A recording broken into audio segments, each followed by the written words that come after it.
मराठा आंदोलक मनोज जरांगेंचं शिष्टमंडळ मुंबईमध्ये दाखल। दादरमध्ये सकाळी 11 वाजता बैठक घेऊन मुंबईतल्या मैदानांची करणार पाहणी।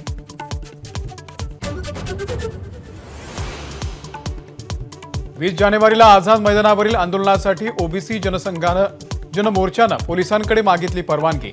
विविध मागण्यांसाठी राज्यभर आंदोलन होणार।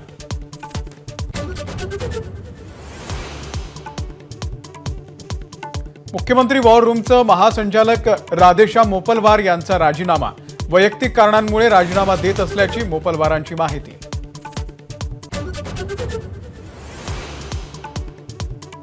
लोकसभा निवडणुकीसाठी मुख्यमंत्र्यांची विशेष रणनीती।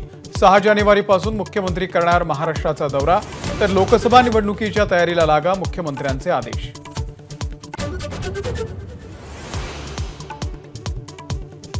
छत्रपती संभाजीनगर लोकसभा निवडणुकीसाठी शिंदे गटानं कंबर कसली। 11 जानेवारीला मेळाव्याचं आयोजन, तर प्रचाराचा नारळ फोडणार। दिल्लीतल्या पक्षश्रेष्ठींसोबत महाराष्ट्रामधील काँग्रेस नेत्यांची बैठक। महाविकास आघाडीच्या जागा वाटप फॉर्म्युल्यावरती चर्चा होण्याची शक्यता। वंचितला सोबत घेण्यासंदर्भात हायकमांड नेत्यांचं मत जाणून घेणार।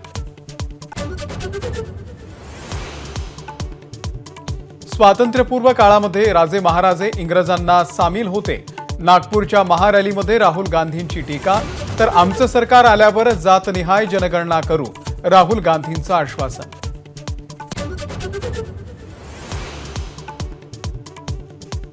राहुल गांधींचे आरोप देवेंद्र फडणवीसांनी खोडून काढले। नागपूरमध्ये काँग्रेसची सूक्ष्म रॅली, फडणवीसांचा टोला।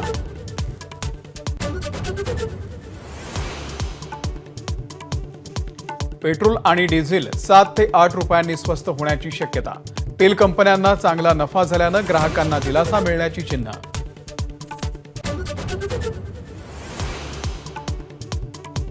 मुंबई मेट्रो 3चा आरे ते बीकेसी टप्पा 93% काम पूर्ण। प्रकल्पाचा खर्च तब्बल 57% वाढला। मेट्रो 3च्या एमडी अश्विनी भिडे यांची माहिती।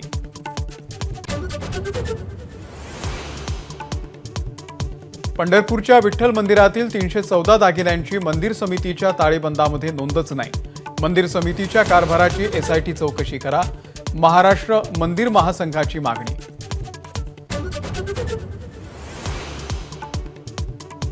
बुलढाण्यामध्ये कडाक्याच्या थंडीत 200 वृद्ध शेतकऱ्यांचं 4 दिवसांपासून उपोषण।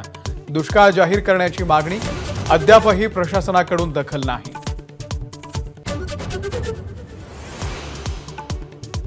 जुहू, कुलाबा आणि बेकिसीमध्ये सर्वाधिक खराब हवा। रस्ते धुवून प्रदूषण कमी करण्यासाठी टँकरची संख्या वाढवणार। दररोज 1000 किलोमीटर रस्ते धुणार। उत्तर भारतामध्ये थंडी आणि धुक्याची दुहेरी मार। अनेक शहरातील धुक्यांची चादर। विमान, रेल्वे आणि रस्ते वाहतुकीवरही मोठा परिणाम।